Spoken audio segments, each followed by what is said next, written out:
राम राम दोस्तों, सुबह सीधा दुबे चैनल में आप सभी का स्वागत है। दोस्तों, मैं आप सभी को आज एक बहुत अच्छी कहानी सुनाने जा रही हूँ और आशा करती हूँ कि ये कहानी आप लोग को अच्छी लगेगी।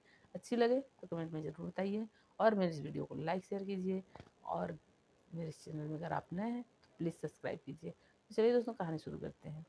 कहानी है एक नगर की। एक नगर में राजा और राज्य करता था और उस राज्य में एक जंगली बहुत खतरनाक जंगली जानवर घुस गया और वो जानवर जो है वो किसानों के खेत को पूरा रौंद देता था। किसानों के जानवरों को खा जाता था और तो और मनुष्यों के पीछे पड़ जाता था। मनुष्यों को भी बहुत परेशान करता था। अब वो सारे जो गांव के लोग जो जनता है वो परेशान होकर राजा के पास गए और राजा से आग्रह किए कि राजा साहब, हम सबको उस जानवर से छुटकारा दिलाइए, कुछ कीजिए ताकि वो जानवर यहाँ से चला जाए और हम लोग शांतिपूर्वक रह सकें। राजा उनके आग्रह को सुनता है और राजा बहुत कोशिश करता है लेकिन उस जानवर का कुछ भी नहीं कर सकता है। अब जानवर जो है बहुत ज़्यादा वो करने लगता है, बहुत परेशान करने लगता है। राजा पूरे गांव में ढिंढोरा पिटवा देता है कि इस जानवर को जो भी काबू में कर लेगा या मार देगा उसको उचित इनाम दिया जाएगा। कोई आगे नहीं आता है। सोचते हैं कि भाई हम अपना जान जोखिम में क्यों डालें, ऐसा सोच के कोई भी सामने नहीं आता है। फिर राजा और ज़्यादा परेशान हो जाता है तो फिर घोषणा कराता है कि जो इस जानवर को मार के मेरे सामने ले आएगा उससे मैं अपनी लड़की का विवाह करवा दूंगा।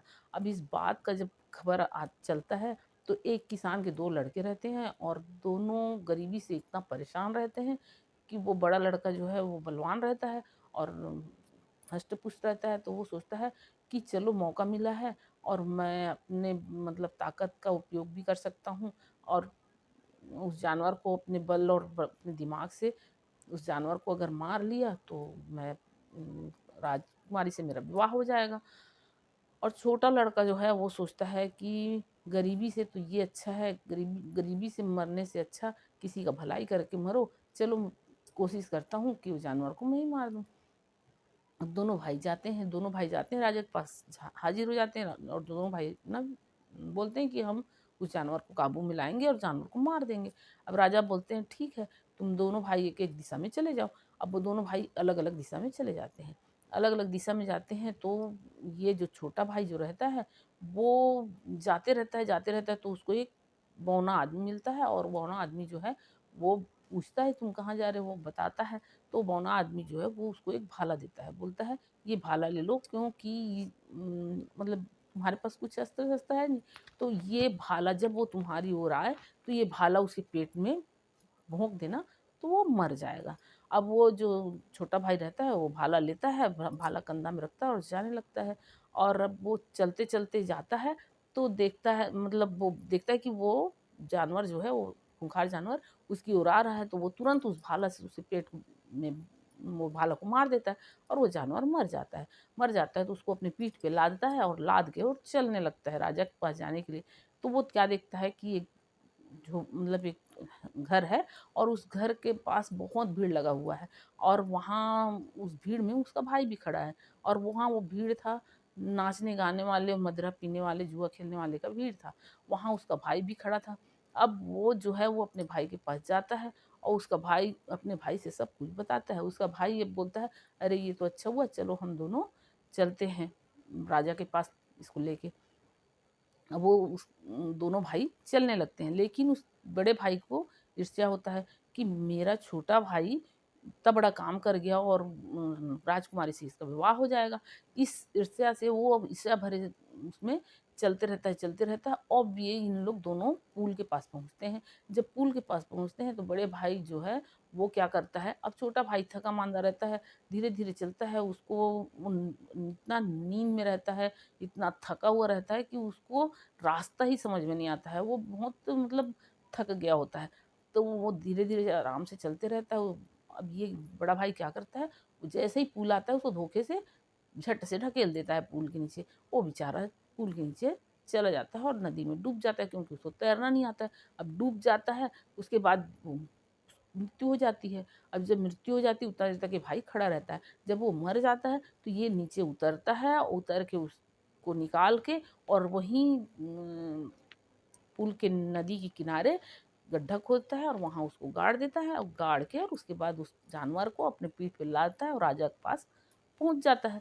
अब राजा के पास पहुँच जाता है और जब उस जानवर को राजा देखता है मरा हुआ, तो वो उसको बहुत सारा धन दौलत देता है और बहुत जल्द ही अपनी लड़की के साथ वो उसका विवाह का घोषणा भी कर देता है। अब कुछ दिन बीतता है और उसके बाद उसका भाई, छोटा भाई नहीं आता है, तो उसके माता-पिता, गाँव के लोग सब सोचने लगते हैं कि इसका छोटा भाई कहाँ गया।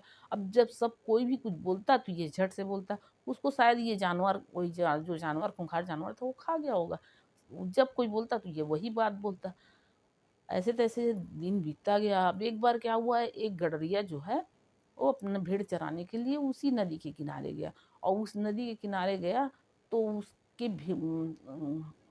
भेड़ लोग वहाँ चर रहे थे और उसकी नज़र पड़ी एक सफ़ेद हड्डी के ऊपर।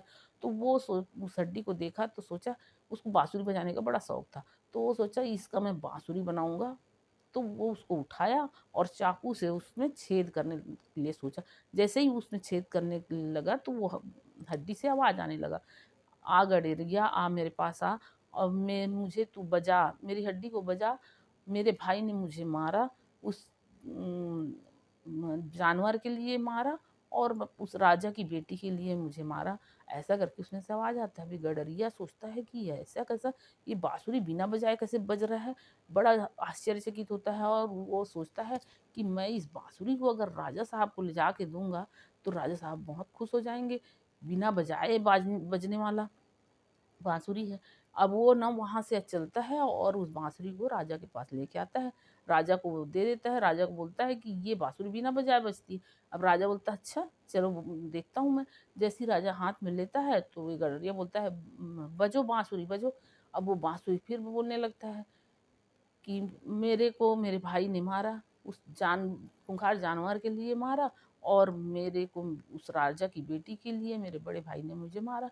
ये बात सुनने के बाद राजा उसके भाई को बुलाता है और राजा जो है उससे पूछता है। अब वो राजा के पूछने से उसका भाई सब कुछ स्वीकार कर लेता है कि हाँ, ये सब बात सच है। मैं अपने भाई को पुल के नीचे ढकेल दिया, वो मर गया और ऐसा-ऐसा हुआ।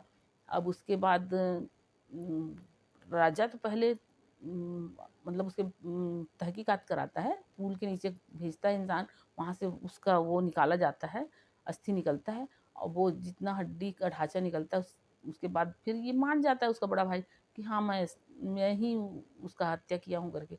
तो फिर उस बड़े भाई को उसी नदी में ढकेल दिया जाता है और छोटे भाई के उस ढाँचा को लाके उसके कंकाल को लाके और उसका जो भी मतलब संस्कार किया जाता है, वो सब दाह संस्कार वगैरह सब करते हैं।